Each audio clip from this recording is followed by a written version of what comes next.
नमस्कार दोस्तों, मैं विजेंद्र सिंह परिवर्तन एजुकेशन हब के यूट्यूब चैनल पे एक बार फिर से आप सभी का स्वागत करता हूं। SSC GD maths practice set first आप सभी के लिए तैयार हो चुका है।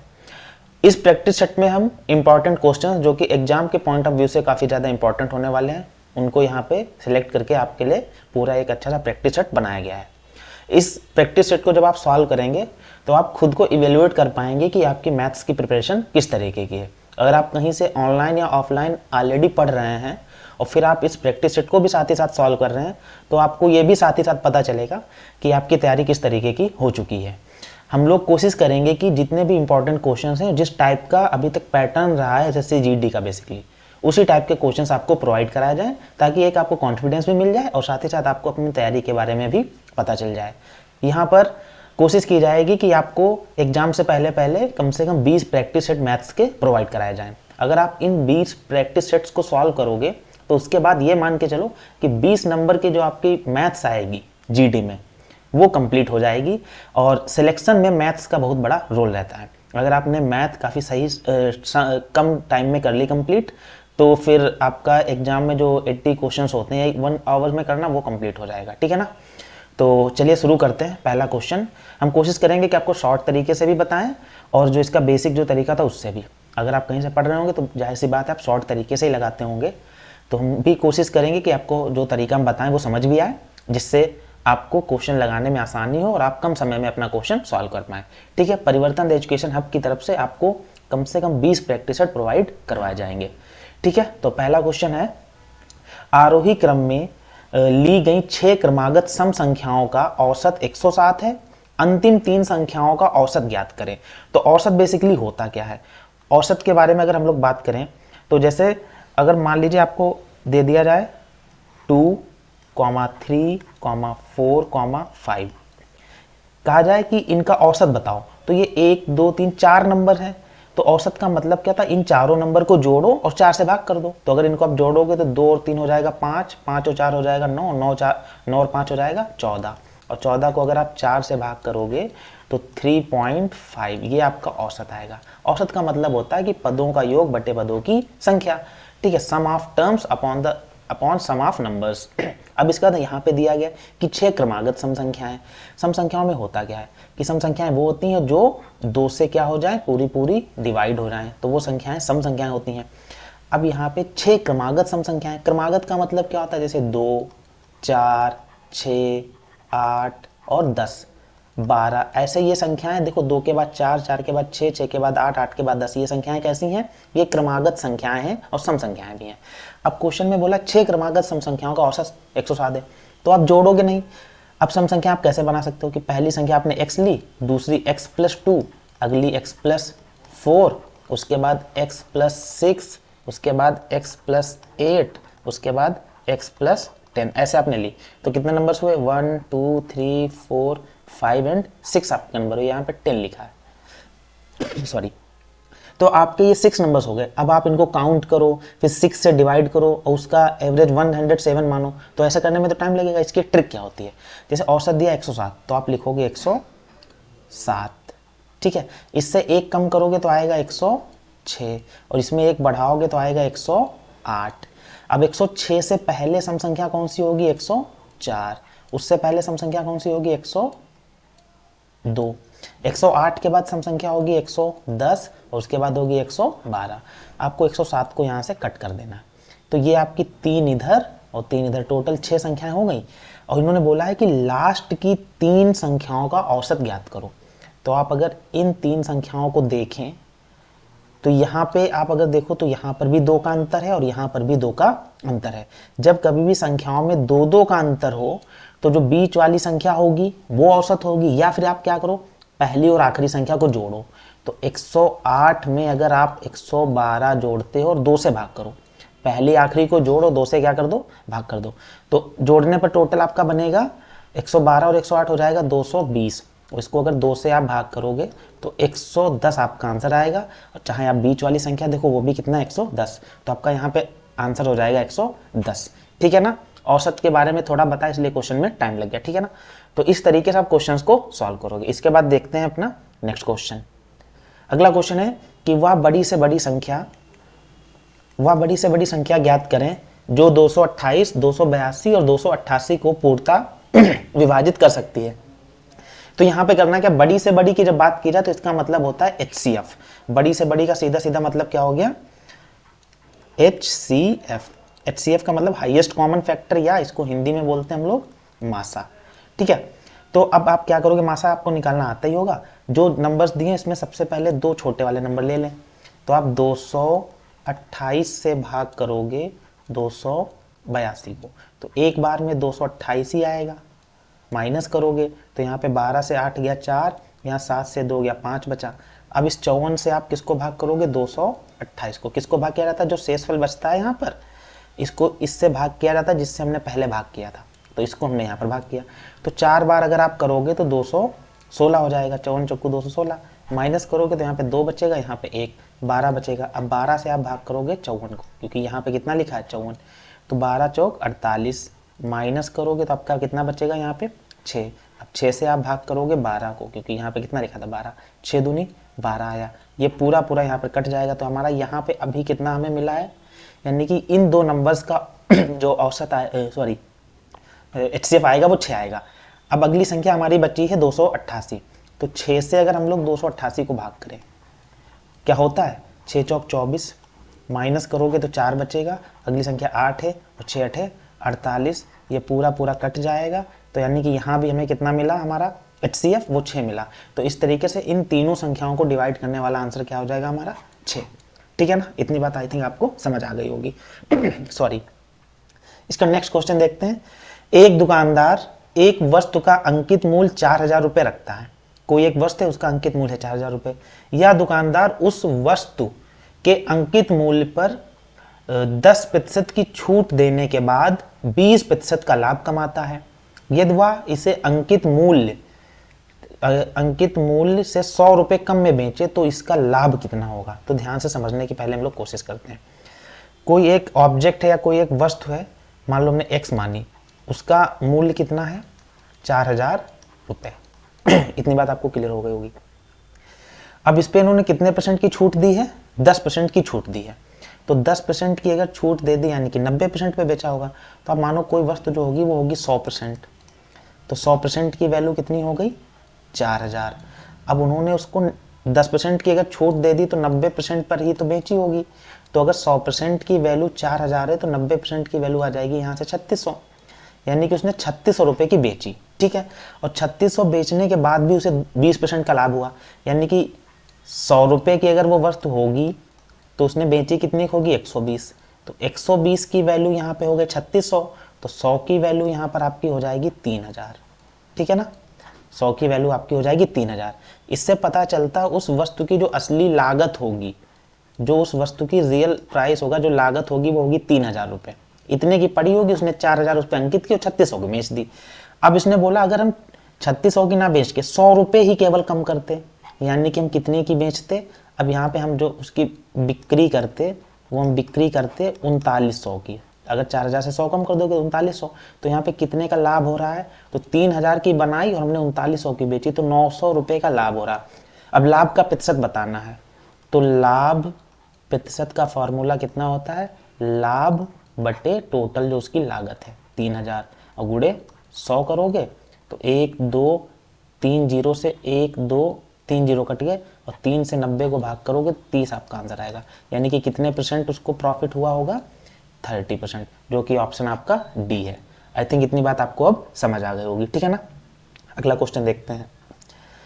यदि राम की आय श्याम की आय से 20% कम है तो श्याम की आय राम की आय से कितने प्रतिशत अधिक है।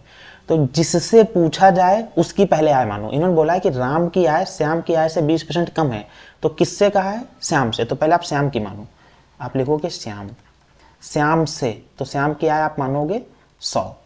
हमेशा 100 ही मानना, तो आपके आंसर में जितना भी कम आएगा या ज़्यादा आएगा उतने परसेंट का हानि या लाभ होगा। और दूसरा कौन है, राम। राम की जो इनकम है वो श्याम से कंपेयर की गई, तो श्याम की अगर 100 है तो राम की 80 होगी, क्योंकि इसकी कितनी है, 20 कम है। ठीक है, इतनी बात हो गई। आगे पूछा है तो श्याम की आय राम की आय से कितने प्रतिशत अधिक है। पहले यहाँ पर अगर ध्यान से देखो तो कितना ज़्यादा है, 20 ज़्यादा है। जो श्याम है वो कितना ज़्यादा है, 20 ज़्यादा है। किससे, राम से। और राम की आय कितनी है, 80। तो 20/80 करोगे, गुणे 100 करोगे, अगर डिवाइड करोगे यहाँ पे तो 20 से डिवाइड करोगे 80 को 4 आएगा, और 4 से डिवाइड करोगे 100 को, तो 25% आपका आंसर आ जाएगा। यानी कि पता चलता है कि जो श्याम की आय है वो राम की आय से 25% ज़्यादा है। इसको शॉर्ट तरीके से एक मेथड से भी किया जाता है कि 20% कम है, यानी कि श्याम और राम, ऐसे लिख लो, श्याम और राम। श्याम की अगर बेटा 5 होगी तो राम की 4 हो जाएगी, यही होता है 20% कम। तो फिर बताओ श्याम कितना ज़्यादा, श्याम बेटा 1 ज़्यादा है, कितने से, राम से, तो राम की वैल्यू है 4, और 1/4 को अगर आप परसेंट में कन्वर्ट करोगे तो इसका मतलब 25% ही आता है। इस तरीके से भी आप क्वेश्चन लगा सकते हो, चाहे इस तरीके से लगाओ, दोनों ही तरीके आपके बिल्कुल सही है। ठीक है, पेन का कलर चेंज कर लें, क्योंकि यहाँ पे हमें ऐसा लग रहा है कि थोड़ा सा ब्लू कलर कर लें। ठीक है, हाँ अब ठीक है, ओके, ये क्वेश्चन समझ आ गया। अगला क्वेश्चन देखते हैं। ए और बी की आय का अनुपात एक्स और वाई है। यदि ए की आय में 20% की वृद्धि हुई और बी की आय में 25% की कमी हुई तो अनुपात 64 और 45 हो जाएगा। एक्स और वाई का अनुपात बताना है। तो देखिए, ए और बी हैं कोई दो लोग, ये ए हो गया और ये बी है। क्या इनका कि ए की और बी की आय का अनुपात, इनकम का अनुपात है x/y, इतनी बात हो गई। फिर क्या बोला है, ए की आय में 20% की वृद्धि कर दी जाए। तो अगर 20% की वृद्धि होगी तो 100% तो हर एक चीज होती ही है, तो 20% की वृद्धि करने पर वो कितनी हो जाएगी, 120% हो जाएगी। और नीचे क्या है, जो y है उसकी इनकम में 25% की कमी हो गई, तो 100 तो होता ही है, तो ये 100 से 25 कम करोगे तो 75% ये तो आएगा। और बाद में इनका अनुपात कितना बनता है, 64 और 45, तो 64 और 45 को आप इस तरीके से लिख दोगे। अब अगर इनको डिवाइड करो, 15 से अगर आप 75 को डिवाइड करो तो 15 5 75, 15 से 120 को डिवाइड करोगे तो 8 आएगा। अब 8 से अगर आप 64 को डिवाइड करोगे तो 8 आएगा, और 5 से बेटा 45 को भाग करोगे तो 5 में 45 आएगा। अब देखो ए और बी की जो आय का अनुपात है बाद में कितना हो जाएगा, 8 और 9, तो 8/9 का मतलब 8:9 या 8:9, जो कि आंसर आपका दिया गया है बी। आई थिंक ये बात आपको इतनी समझ आ गई होगी। अगला क्वेश्चन देखते हैं। एक वस्तु के लिए 40% और 30% के दो क्रमिक छूटों के समतुल्य एक छूट कितनी होगी। तो जब कभी भी क्रमिक छूट, जिसको इंग्लिश में बोलते हैं सक्सेसिव डिस्काउंट, ऐसे दिया जाए तो इसका समतुल्य छूट या एक इक्विवेलेंट डिस्काउंट कितना होगा, कैसे पता करते हैं। इसको हम लोग मान सकते हैं कि ये x है और इस वाली छूट को हम कितना मान लेंगे, y है। ठीक है, दिक्कत तो नहीं है कोई। तो इनसे जो एक समतुल्य छूट आपको मिलेगी वो क्या होती है, x + y - x × y/100। ये फॉर्मूला होता है। समतुल्य छूट का फॉर्मूला क्या होगा, x + y - x × y/100। अब यहाँ वैल्यू पुट करो, x की वैल्यू है 40, y की वैल्यू है 30, -40 × 30 करोगे आप, बटे में 100 लिख दोगे। तो ये 1 2, ये दोनों जीरो कट गए, इन दोनों की अगर गुणा करोगे तो 12 आ जाएगा, और इन दोनों को जोड़ोगे तो हो जाएगा 70, और 70 से माइनस करोगे 12 तो बचेगा 58%। यानी कि कितने परसेंट की उसे टोटल छूट मिलेगी, तो 58% की एक उसे छूट मिलेगी। कई लोग समझेंगे कि 40% पहले उसने छूट दी, फिर 30% छूट दी, तो टोटल 70% छूट हो गई। नहीं, उसको अगर आप टोटल सॉल्व करोगे तो आपको पता चलेगा केवल आपको 58% ही छूट दी गई है। जब सक्सेसिव आपको डिस्काउंट या क्रमिक छूट दी जाती है तो उसमें उतनी छूट नहीं मिलती जितनी हमें दिखती है। समझ गए ना आप। अगला क्वेश्चन देखते हैं। आप लोग करना क्या, बेसिकली ये जो इसका फॉर्मूला यहाँ पर हमने लिखा है इसको आप ध्यान कर लेना या याद कर लेना, लिख लेना, इससे आप क्वेश्चन को आसानी से सॉल्व कर सकते हैं। अगला क्वेश्चन, एक समचतुर्भुज की भुजाओं के वर्गों का योग 900 वर्ग मीटर है। समचतुर्भुज की भुजा की लंबाई बतानी है। तो देखो ध्यान से समझिए, समचतुर्भुज होता क्या है। समचतुर्भुज ऐसा चतुर्भुज जिसकी चारों भुजाओं की लंबाई कैसी हो, बराबर हो। ऐसा बनाने की कोशिश करते हैं, थोड़ा समझने की कोशिश करना कि ये सभी भुजाएं बराबर है, हालांकि लग भी रही है। मान लो ये और ये चारों भुजाएं बराबर हैं। समचतुर्भुज और वर्ग में क्या अंतर होता है वो भी हम आपको साथ ही साथ बता दें। जैसे ये एक वर्ग है, वर्ग में भी सभी भुजाएं कैसी होती हैं, बराबर होती हैं, और समचतुर्भुज में भी सभी भुजाएं बराबर होती हैं। सिर्फ अंतर इतना होता है कि इसमें बेटा ये कोण और ये कोण, ये जो चारों कोण होते हैं 90 डिग्री के नहीं होते हैं, और इसके जो चारों कोण होते हैं वो कैसे होते हैं, 90 डिग्री के होते हैं। बस इतने अंतर होता है। बाकी भुजाएं दोनों की बराबर होती हैं। इसका जो प्रत्येक कोण होता है वो 90 डिग्री का होता है, इसमें प्रत्येक कोण 90 डिग्री का नहीं होता, बस यही अंतर होता है। तो ये आपका हो गया समचतुर्भुज, इंग्लिश में बोलते हैं रोम्बस। ठीक है, ये रोम्बस हो गया। अब इन्होंने क्या बोला है, इनकी भुजाओं के वर्गों का योग 900 है। तो इसको हम आपको बता रहे हैं इसलिए टाइम लगा, अदरवाइज तो आप बहुत आसानी से समझ सकते हो। अगर भुजा आप x मान लो तो ये भी x होगी, क्योंकि भुजाएं बराबर होती है तो सभी भुजाएं x हो जाएंगी। और भुजाओं के वर्गों का योग, तो एक भुजा का वर्ग करोगे तो x स्क्वायर, और 4 भुजाएं हैं तो उनके वर्गों का योग हो जाएगा 4x स्क्वायर, और जिसका योग कितना दे दिया इन्होंने 900। यहाँ से अगर आप 4 से 900 को भाग करोगे तो आएगा 225, तो x स्क्वायर बराबर आपको मिलेगा 225। 225 को हम लोग लिख सकते हैं 15 का स्क्वायर, तो x स्क्वायर बराबर अगर 15 का स्क्वायर है तो यहाँ से x की वैल्यू आपको कितनी मिल जाएगी 15, यानी कि समचतुर्भुज की भुजा कितनी होगी आपकी 15। आप इस तरीके से क्वेश्चन को बहुत आसानी से सॉल्व कर सकते हो। ठीक है ना, नेक्स्ट क्वेश्चन देखते हैं। एक रेलगाड़ी की यहाँ पे क्वेश्चन है, एक रेलगाड़ी की चाल 10 घंटों तक प्रत्येक घंटे के बाद 3 किलोमीटर पर आवर की दर से वृद्धि होती है, और उसके बाद 5 किलोमीटर पर आवर की दर से वृद्धि होती है। यदि पहले 1 घंटे में तय की गई दूरी 40 किलोमीटर थी तो रेलगाड़ी द्वारा 20 घंटे में तय की गई दूरी ज्ञात कीजिए। तो थोड़ा यहाँ पे समझने की कोशिश करो। पहले 10 घंटे जब वो चलता है तो हर घंटे में उसकी चाल जो होगी वो 3 किलोमीटर बढ़ जाएगी, यानी कि पहले अगर 40 होगी तो फिर 43 हो जाएगी, अगले घंटे में 46 हो जाएगी, फिर अगले घंटे में 49 हो जाएगी, यानी कि 3 किलोमीटर पर आवर हर घंटे में बढ़ती रहेगी। फिर 10 घंटे के बाद हर घंटे में 5 किलोमीटर पर आवर की वृद्धि होगी, समझ रहे, यानी कि मान लो कहीं पे 50 हो गई तो अगले घंटे में 55, फिर अगले घंटे बाद चाल 60 हो जाएगी, फिर 65 हो जाएगी। ये इतना इसका मतलब है। इसने पूछा कि टोटल 20 घंटे में वो कितनी दूरी तय करेगा। तो इसको अगर हम लोग जोड़ने पे बैठेंगे तो बहुत टाइम लगेगा। हम आपको एक ट्रिक बताएंगे आप कैसे जोड़ोगे इस टाइप के क्वेश्चंस को, जब अंतर समान हो तब कैसे जोड़ोगे, बहुत ही आसान तरीका होता है। देखो पहले घंटे में वो कितना चला इन्होंने बता दिया 40 किलोमीटर, तो यहाँ से हम लोग शॉर्ट में समझने की कोशिश करते हैं। पहले घंटे में वो चला है 40 किलोमीटर, तो फिर अगले घंटे में 3 बढ़ेगा 43 हो जाएगा।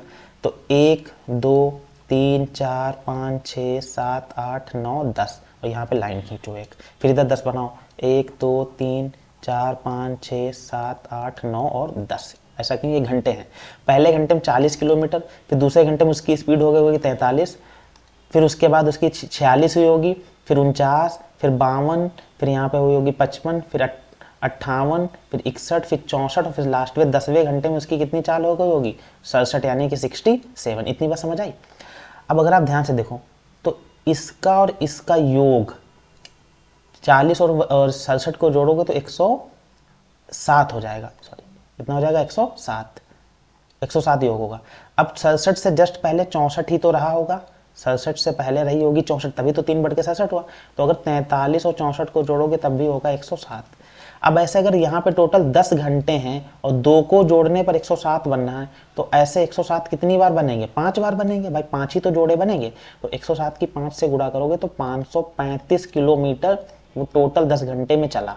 ठीक है, देखो आपने क्या किया, 40 और यहाँ पे 67 को जोड़ा तो 107 हुआ, फिर 43 और 64 को जोड़ोगे तब भी 107 आएगा, फिर यहाँ पे 46 होगा और यहाँ पे होगा 61, इनको जोड़ोगे तब भी 107 होगा। ऐसे 5 जोड़े बनेंगे, तो 107 की 5 से गुणा की तो 535 हो गया। अब 67 के बाद यहाँ से आपका बढ़ेगा 5 घंटे, तो हमने +5 किया।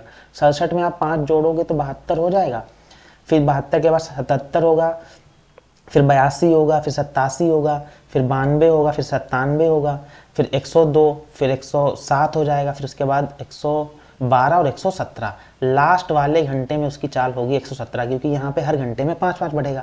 तो अगर इन दोनों को जोड़ोगे आप तो इनका योग बनेगा 189। और ऐसे कितने जोड़े बनेंगे 10 घंटे में, 5 ही तो जोड़े बनेंगे, तो यहाँ पे 5 से गुणा कर दो, सबका योग 189 ही आएगा। अगर इनकी गुणा करोगे 18 5 90 9 45, तो 945 किलोमीटर यहाँ पर टोटल आएगा।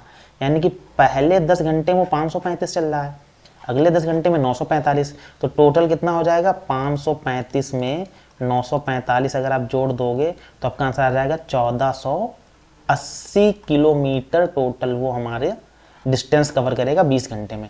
तो 1480 या 1480 किलोमीटर इसका राइट आंसर हो जाएगा। समझ गए आप छोटी सी बात। जब कभी भी यहाँ पे अंतर समान हो तो आप पहले और आखिरी को जोड़ो, फिर देखो कितने जोड़े बनने उससे डिवाइड कर दो, उससे मल्टीप्लीकेशन कर दो, बस। अगला क्वेश्चन एक कॉलेज में 80% छात्रों की आयु 20 वर्ष है।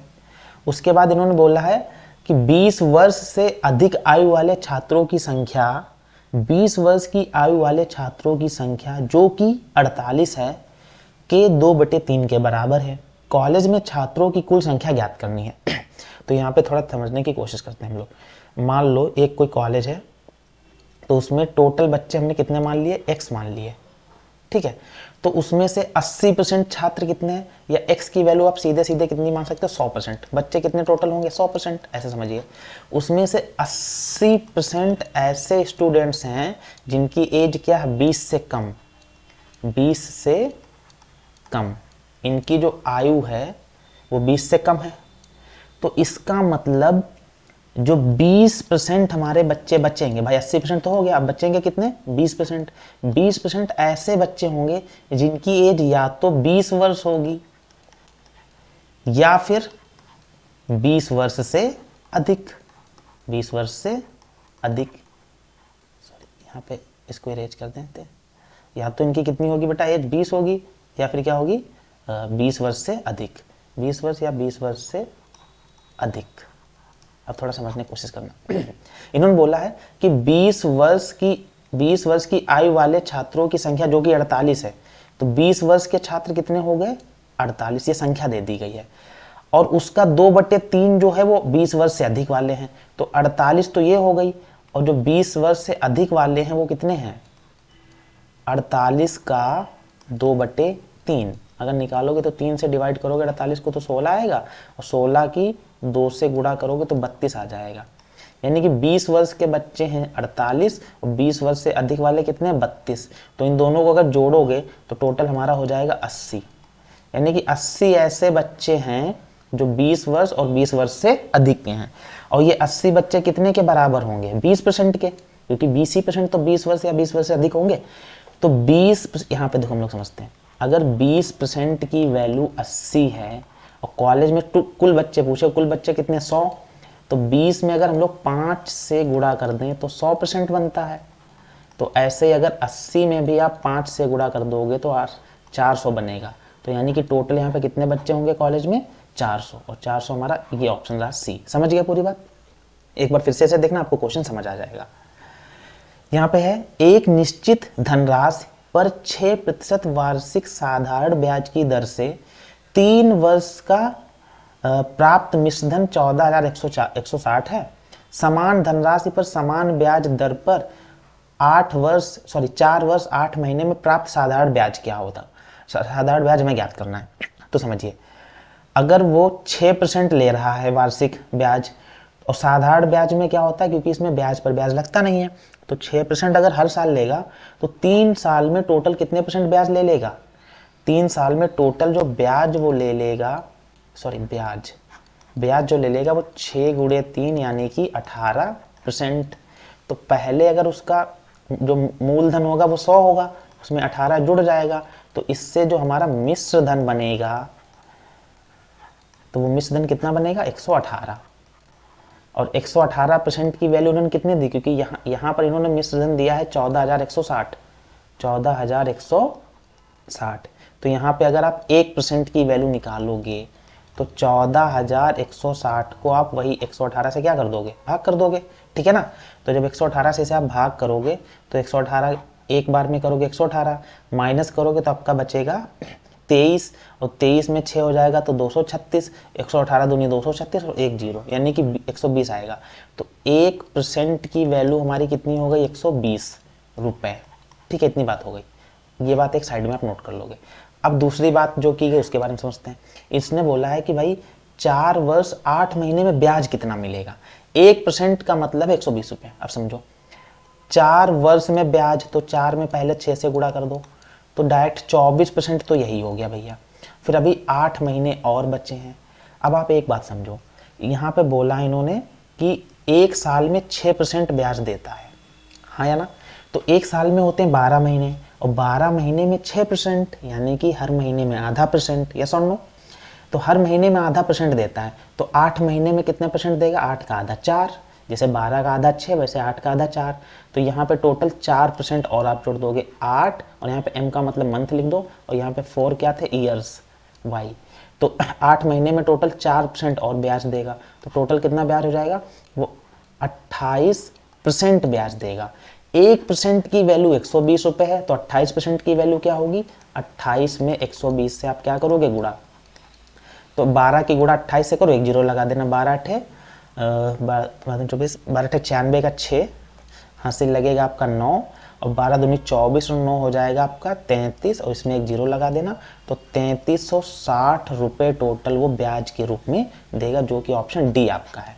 या फिर से एक बार समझना, पहले 3 वर्ष में कितना ब्याज देगा, वो 18%। तो मिश्र धन उसका टोटल कितना हो जाएगा, 118। 118 की वैल्यू है 14,160, तो यहाँ से 1% की वैल्यू हमने निकाली 120 रुपये। अब 1% की वैल्यू 120, तो फिर टोटल हमें पहले ये पता करना होगा कि वो 4 वर्ष 8 महीने में ब्याज कितना देगा। तो 4 वर्ष में 6% देगा, तो 24% यही हो गया। फिर 8 महीने में टोटल 4% और देगा, तो 28% ब्याज देगा। 1% की वैल्यू 120 है, तो 28% की वैल्यू हो जाएगी आपकी 3,360, जो कि आपका ऑप्शन डी करेक्ट है। इसके बाद देखते हैं हम लोग नेक्स्ट क्वेश्चन। अगला क्वेश्चन है, ये आपका रेशियो वाला दिया गया है। ए रेशियो बी इतना है, बी रेशियो सी इतना है, तो A plus B ratio B plus C बताना है। तो सबसे पहले हम इधर सॉल्व करते हैं। देखो, जैसे आपको ए रेशियो इन्होंने बी दे दिया है, कितना दिया है, 2:3, और बी रेशियो सी आपको दिया है 4:5। तो जब आपको इनसे जब आप A ratio B ratio C निकालोगे तो क्या करना होता है, इसकी गुणा 2 से, इन दोनों की गुणा करोगे तो 2 की गुणा 4 से करोगे 8 हो जाएगा। फिर 4 की गुणा इधर से करो क्रॉस, तो 4 की गुणा 3 से करोगे तो 12 हो जाएगा। फिर इस 3 की गुणा नीचे वाले से कर दो, तो 3 की गुणा 5 से करोगे तो 15 हो जाएगा। आपको कभी ए बी और बी सी अगर दिया हो तो आप इस तरीके से ही गुणा करके निकालोगे, यानी कि इन दोनों की पहले गुणा, फिर इन दोनों की गुणा, फिर इन दोनों की गुणा। समझ गए? तो हमारा रेशियो यहाँ पर आ गया 8, 12, 15। ठीक है, यानी कि ए की वैल्यू अगर 8 होगी तो फिर बी की वैल्यू हमारी 12 हो जाएगी और सी की वैल्यू 15 हो जाएगी। अब इन्होंने क्या बोला है, ए प्लस बी और बी प्लस सी बताओ। A plus B ratio B plus C के बारे में बताना है। तो ए की वैल्यू अगर आप यहाँ देखोगे तो कितनी, 8 है, तो यहाँ पे 8 लिखोगे। बी की वैल्यू वहाँ से देखना 12 है, ये हो गया। फिर रेशियो बी की वैल्यू 12 है और सी की वैल्यू 15 है। अब जोड़ो, 8 और 12 हो गया आपका 20, और 12 में 15 जोड़ोगे हो जाएगा 27। तो हमारा 20 और 27 हमारा करेक्ट आंसर आ जाएगा, जो कि ऑप्शन सी है। आपको बेटा ए बी बी सी से आपको ए बी सी बनाना था, बस यहाँ से ए बी सी की वैल्यू मिल जाएंगी और फिर जो कंडीशन दे उसमें पुट कर दो, बस आपका आंसर आ जाएगा। ठीक है ना, ये इस तरीके से ए बी बी सी से ए बी सी निकाला, इस इक्वेशन में पुट कर दे और हमारा 20 और 27 करेक्ट आंसर आ गया। ठीक है, अगला क्वेश्चन देखते हैं। यहाँ पे लिखा संख्या 16 व 4 का मध्य समानुपाती क्या होगा। तो मध्य समानुपाती होता क्या है, ध्यान से समझो। जैसे पहले मैं इधर आपको पूरा कंसेप्ट समझा दें कि a, b आपको अगर 2 संख्याएं दे दी जाएं और पूछा जाए इनका मध्यानुपाती बताओ, मध्यानुपाती। तो मध्यानुपाती होता क्या है, बेसिकली आप सीधे सीधे क्या करो, दोनों की गुणा कर दो, a गुणे b।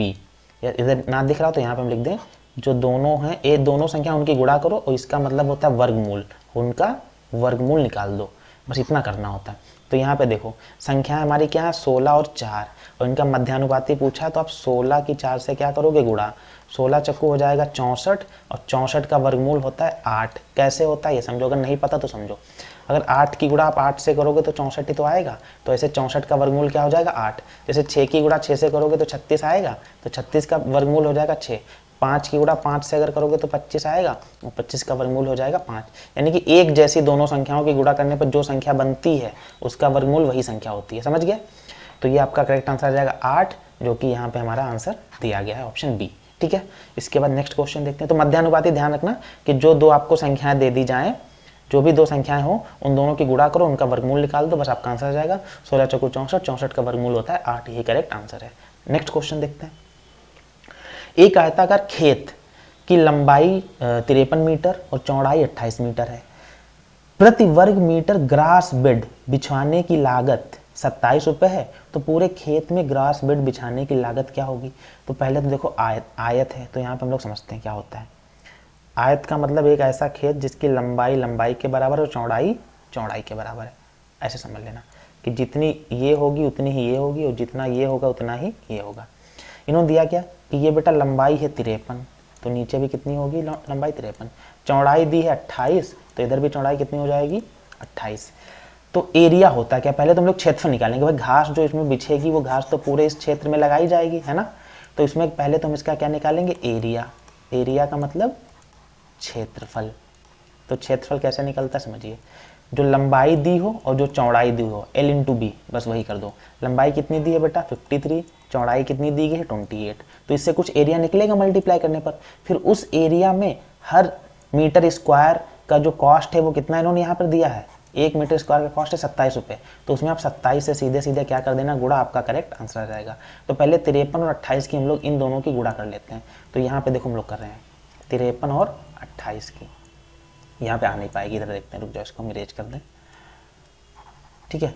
तो इधर हम लोग करते हैं, हम लोग 53 और 28 की मल्टीप्लाई करते हैं। 8 की गुणा 3 से करोगे 24, असल यहाँ पे 2 लगेगा, 8 पंचे 40, तो ये 42 हो जाएगा। फिर 2 की गुणा करोगे ऐसे तो ये आपका 106 आ जाएगा। जोड़ोगे तो ये 4, ये 8, ये 4 और ये इतना 1484 आया। और 1484 में हम लोग किससे गुणा करेंगे, 27 से। तो यहाँ पर 27 से गुणा करो। 7 चौक 28 का 8 आएगा, हासिल 2, 7 अटे 56, 56 और 2 58 का 8, हासिल लगेगा आपका 6, और 7 चौक 28, 28 से 34 का 4, कुछ गलत तो नहीं हुआ। 7 चौक 28 का 8, हासिल 2, 7 अटे 56 और 2 58 का 8, हासिल 5, और 7 चौक 28 और 5 33 का 3, हासिल 3, और 7 एकम 7, इतना आया। फिर 2 से गुणा करोगे तो 2 चौको 8 और 2 अटे 16 का 6, हासिल 1, 2 चौको 8 और 1 9 और 2 एकम 2, और ये जोड़ोगे तो कितना आ जाएगा 8, 8 8 16 का 6, हासिल 1, तो हो जाएगा 6 4 10 का 0, हासिल 1, और 9 8 17 का 7, हासिल 1, तो ये आएगा 37 और 3 37 0 68, 37 0 68, जो कि इसमें कहीं पर भी ऑप्शन नहीं है। तो इनमें से कोई नहीं आपका करेक्ट आंसर आ जाएगा। कैलकुलेशन हो सकता है, चेक कर लेना कहीं पे अगर मिस्टेक हो तो। कैलकुलेशन तो आपको आती होगी, मल्टीप्लिकेशन करना चेक कर लेना। यहाँ पे ऑप्शन फिलहाल तो ई है, ठीक है ना। करना क्या था, लंबाई और चौड़ाई की गुणा की तो एरिया आ गया, और एरिया में 27 से मल्टीप्लिकेशन कर दी तो ये आंसर आया, जो कि आपके किसी भी ऑप्शन में नहीं है, ठीक है। अगर आपको वीडियो पसंद आ रहा हो तो वीडियो को लाइक करें, चैनल को सब्सक्राइब करें। चैनल का हमारा नेम है ये परिवर्तन दी एजुकेशन हब, ठीक है। इसमें आप प्लेलिस्ट में जाएंगे तो वहाँ पे विजिट करोगे तो आपको वहाँ पे सारे जितने भी वीडियोस हैं, चाहे परसेंटेज से रिलेटेड हो, चाहे वहाँ पे रेशियो प्रोपोर्शन से रिलेटेड हो, हर टाइप के वहाँ पे एलिगेशन से और LCM HCF सभी के वीडियोस डले हुए हैं। बाकी जो भी SSC GD का जितना सिलेबस है उसके अकॉर्डिंग वहाँ पे वीडियोस डालते जाएंगे, आप वहाँ से भी देख के काफ़ी चीज़ें सीख सकते हो। अगला क्वेश्चन फिर उसी तरीके से थोड़ा, कि एक आयताकार प्लॉट की लंबाई और चौड़ाई का अनुपात क्रमशः इतना है, प्लॉट का क्षेत्रफल इतने वर्ग मीटर है, तो इस प्लॉट की परिधि क्या है। परिधि का मतलब यहाँ पे बेसिकली है कि अगर आपने परिधि समझते होगे, परिधि तो बेसिकली उसमें वृत्त में बोला जाता है, सर्किल में, आयत या इसमें चतुर्भुज में तो इसे परिमाप बोला जाता है। ये थोड़ा यहाँ पे समझ लेना आप लोग, परिमाप या इंग्लिश में इसे बोलते हैं पेरीमीटर, ठीक है। ये पेरीमीटर आपका हो जाएगा, ऐसे समझ लेना। पेरीमीटर होता क्या है, जैसे कोई एक आकृति है तो इसमें इसकी चारों दीवारें हैं या कुछ भी चारों साइड्स, उनकी लंबाई को टोटल जोड़ दो या जो भी हो वही हो जाएगा उसका पेरीमीटर। अब समझो यहाँ पे कभी भी जब हम आपको अनुपात दिया हो तो इन्होंने लंबाई और चौड़ाई का अनुपात दिया, तो लंबाई को L मानोगे और चौड़ाई को B मानोगे, यानी कि ब्रेथ। तो इनका अनुपात दिया है 71 और 61। तो इनकी वैल्यू कितनी होगी, भाई अनुपात वैल्यू थोड़ी ना होती है, अनुपात तो किसी चीज़ का भी बराबर होता है, वैल्यू अलग अलग होती है। तो आप इसमें किसी वेरिएबल या चर से गुणा कर लोगे, तो इसको 71x मान लोगे और इसको मान लोगे 61x। तो आप समझो लंबाई आपकी हो गई 71 और चौड़ाई कितनी हो गई है 61x। लंबाई 71x और चौड़ाई हो गई 61x। और अभी आपको पीछे हमने एरिया के बारे में बताया था, यहाँ पर इन्होंने एरिया कितना आपको दिया है 17324। यहाँ पे हमारा एरिया कितना होगा, यानी कि लंबाई 71x की गुणा आप करो 61x से, वो किसके बराबर हो जाएगा 17324। अब देखो x की गुणा x से होगी तो x स्क्वायर, और इधर हमारा कितना है 17324, और बटे में कितना आ जाएगा, ये यहाँ पे 71 और ये 61, ये दोनों इधर बटे में आ जाएंगे। ये आपको पता होगा कि जब कोई चीज़ इधर गुणे में हो तो उधर दूसरी तरफ जाती है, बटे में हो जाती है। अब आप क्या करोगे, यहाँ से इधर लिखोगे एक्स स्क्वायर। अब आप इस 71 से इसको डिवाइड करोगे, फिर 61 से डिवाइड करोगे। तो जरा हम डिवाइड करते हैं, देखो 71 से 2 बार में जब आप डिवाइड करोगे, ये अलग है इधर, ठीक है, 71 से 2 बार में डिवाइड करोगे तो 142 हो जाएगा। यहाँ से बचेगा कितना 31, और 31 और 2 हो जाएगा 322। देखो थोड़ा कैलकुलेशन इसमें ज़्यादा है। फिर 7 चौक 28, 4 बार में करोगे तो 284, इसमें से माइनस करोगे तो 16 और 22 हो जाएगा 38, 38 बचेगा। और 38 में अगर आप 4 लगा दोगे तो इतना हो जाएगा 7 बचे 35। तो कुछ कंफ्यूजिंग आ रहा है भाई, क्या करना है यहाँ पे। 7 दूनी 14, 142 हो गया, इसमें से घटाओगे तो 31 बचेगा।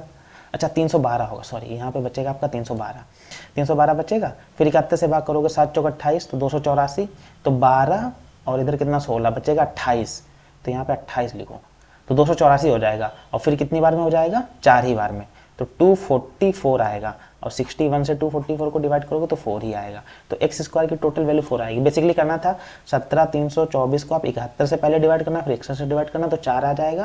तो 4 को बेटा आप 2 का स्क्वायर लिख सकते हो, तो 4 का वर्गमूल हो जाएगा 2, यानी कि एक्स की वैल्यू यहाँ से आपको कितनी मिलेगी 2। अब इन्होंने पूछा कि आप प्लॉट की परिधि बताओ, तो पहले लंबाई चौड़ाई तो निकाल लो भाई, लंबाई और चौड़ाई निकालो। लंबाई थी हमारी 71x, तो 71 में x की वैल्यू है 2 से गुणा करोगे तो आएगा 142। चौड़ाई थी 61 में 2 से गुणा करोगे तो 61 दूनी 122। अब इन दोनों को अगर आप जोड़ते हो तो 2 और 2 कितना हो गया 4, 4 और 2 कितना हो गया 6, और 1 1 हो गया 2, 264 आया। 264 क्या होगा, 264 मान लो ये और ये जोड़ने पर 264 आएगा। ऐसे फिर इससे इसे जोड़ोगे तो फिर से 264 आएगा। तो 264 में अगर 2 से गुणा कर दोगे तो 528 आपका आंसर आ जाएगा, जो कि आपका ऑप्शन दिया गया बी। ठीक है, उस तरीके से ना समझ आए तो पेरीमीटर का फॉर्मूला था 2 ब्रैकेट में l प्लस बी।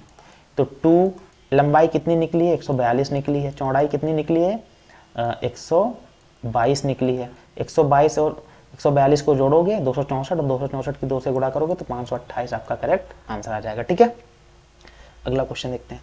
यदि किसी आयत की लंबाई 20% बढ़ा दें तथा चौड़ाई 10% कम कर दें तो क्षेत्रफल पर क्या प्रभाव पड़ेगा। ये क्वेश्चन बहुत अच्छा है, इसको कई लोग करते हैं, काफ़ी लंबे तरीके से भी करते हैं। हम आपको एक तरीका बताएंगे जो बहुत सिंपल भी है, और जितना भी उसमें कमी या वृद्धि होगी उतना ही उसका करेक्ट आंसर होगा। जब ऐसे कभी भी क्वेश्चन आए तो आप लंबाई और चौड़ाई दोनों को 10-10 मानना। ठीक है, चाहे आयत हो, चाहे वर्ग हो, कुछ भी हो, चतुर्भुज हो, कुछ भी हो, आप उसमें हमेशा ही 10 मानोगे। ठीक है, तो लंबाई और चौड़ाई दोनों को कितना मानोगे 10। तो लंबाई भी आपने 10 मानी और चौड़ाई भी कितनी मानी आपने 10 मानी।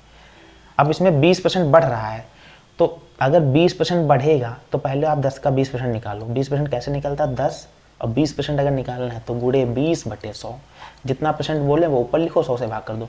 1 2 और 1 2 0 कट जाएंगे, तो 1 की गुणा 2 से करोगे तो 2, यानी कि 2 बढ़ जाएगा। 10 था, हो कितना जाएगा 12। ऐसे यहाँ पे 10% की क्या हो रही, कमी हो रही है, तो 10 का 10% 1 आएगा, 1 कम कर दोगे तो यहाँ पे 9 हो जाएगा। ठीक है, जैसे यहाँ पे 20% में 2 बढ़ा तो 10% में 1 कम हो जाएगा। अब अगर यहाँ पे एरिया की बात करिए, क्षेत्रफल बोल रहा है, तो लंबाई गुणे चौड़ाई ही तो एरिया होती है, तो 10 की 10 से गुणा करोगे 100, यहाँ पे 12 की 9 से गुणा करोगे तो 108। यानी कि पहले अगर एरिया 100 थी, अब एरिया कितनी हो गई 108। तो कितनी बड़ी है भैया एरिया, 8 ही तो बड़ी है, तो 8% हमारी एरिया क्या हो जाएगी, बढ़ जाएगी। समझ गए, 100 थी, 100 से कितनी हो गई 108, तो 8% हमारा करेक्ट आंसर हो जाएगा। अगला क्वेश्चन, ये देखो सिंप्लीफिकेशन का क्वेश्चन है, और जो कि बेसिकली बोर्ड मास नियम पर आधारित है। यहाँ पे करना क्या होता है, जैसे ये बड़ा ब्रैकेट यहाँ तक है, फिर उसके बाद ये मझला ब्रैकेट है यहाँ से यहाँ तक, और उसके अंदर ये छोटा ब्रैकेट है। ठीक है, इस तरीके से नहीं बोला जाता है। तो हमें करना क्या होता है, हम पहले आपको बोर्ड मास बता दें, यहाँ पे लिख के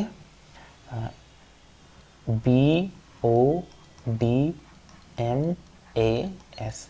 B का मतलब होता है ब्रैकेट्स, O का मतलब होता है ऑफ, D का मतलब होता है डिवीजन, M का मतलब होता है मल्टीप्लिकेशन, A का मतलब होता है एडिशन, और S का मतलब होता है सब्ट्रैक्शन। यानी कि सबसे पहले ब्रैकेट्स को सॉल्व करो, फिर ऑफ, O का मतलब ऑफ, और हिंदी में बोलते हैं इसको का, या का लिखा उसको सॉल्व करो, फिर डिवाइड को सॉल्व करोगे, फिर मल्टीप्लिकेशन को, फिर एडिशन को, और फिर सब्ट्रैक्शन को। ये बातें पूरी ध्यान रखना, इसी क्रम में, इस ऑर्डर में ही क्वेश्चन को सॉल्व किया जाता है। और सबसे पहले ब्रैकेट को, ब्रैकेट में भी, ब्रैकेट के अंदर अगर कोई ब्रैकेट है तो यहाँ देखो ये बड़ा वाला ब्रैकेट हुआ, फिर ये मझला ब्रैकेट हुआ, फिर अंदर सबसे अंदर है ये इतना सा छोटा वाला ब्रैकेट। तो सबसे पहले हम इसे सॉल्व करेंगे। तो देखिए, अगर आप -5 और -2 को जोड़ोगे तो माइनस का 7 बनेगा और प्लस का 6, तो टोटल माइनस का 7 और प्लस का 6, तो बनेगा -1। यानी कि इस टोटल को सॉल्व करने के बाद हमारा कितना बनेगा माइनस का 1, तो हम इरेज कर रहे हैं समझना, ठीक है, ऐसे बता दिया।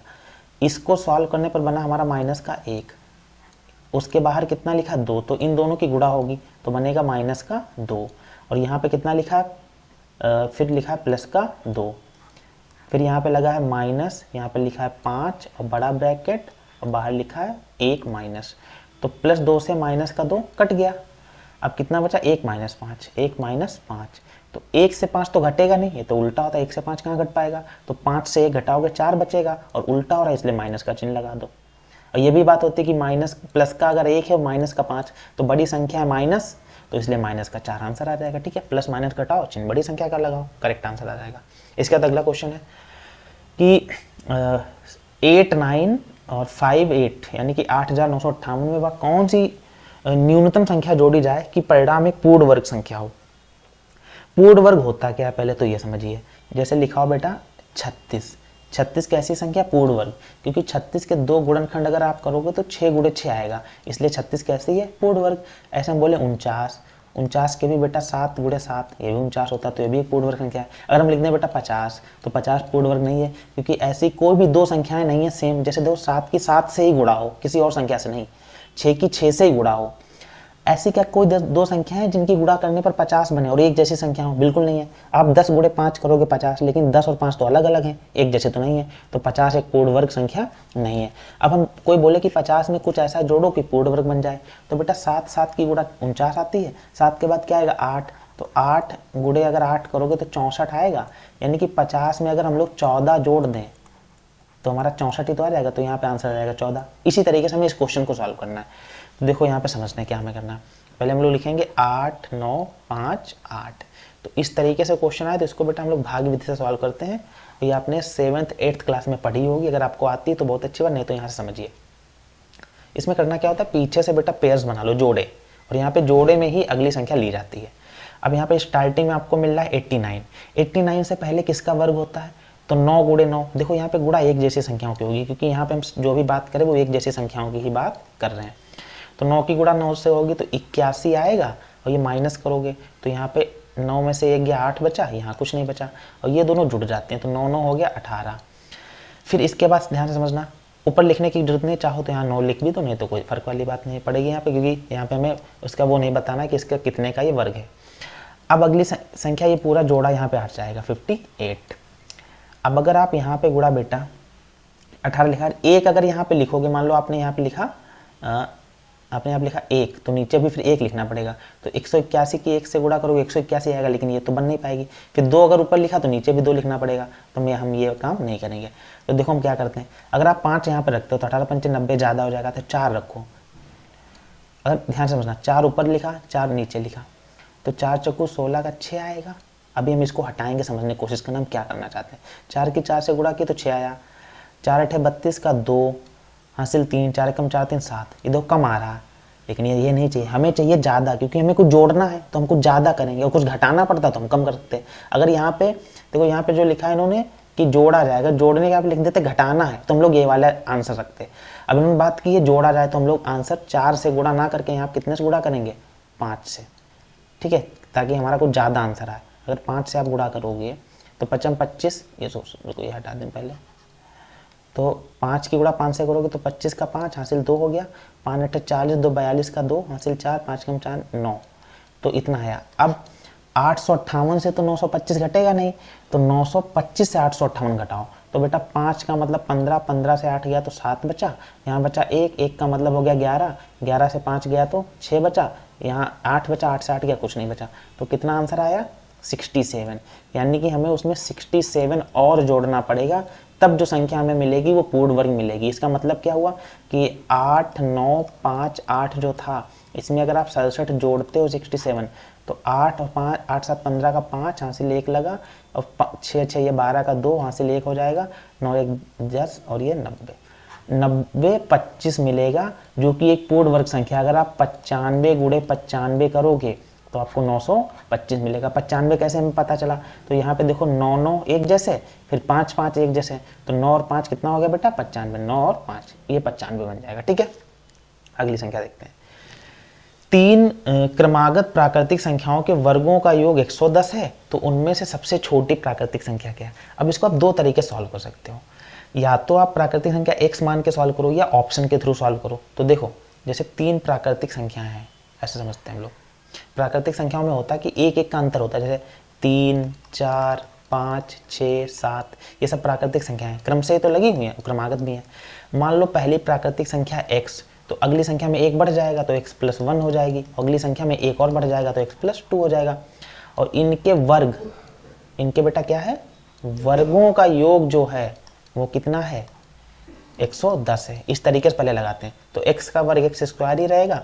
और ये बेटा a + b का होल स्क्वायर का फॉर्मूला होता है, जिसमें a² + b² + 2ab, ऐसे यहाँ पे a² + b² + 2ab, ये करके लगाया जाता है। ये तरीका बहुत लंबा है लेकिन फिर भी बता दें आपको, ताकि आप बेसिक भी आपको पता रहे वो भी। तो x² तो 3x² हो गया, 2x में 4x जोड़ा तो 6x हो गया, 1 और 4 हो गया 5 उधर से माइनस हो जाएगा तो 105, इधर आएगा तो माइनस का 105 बराबर 0।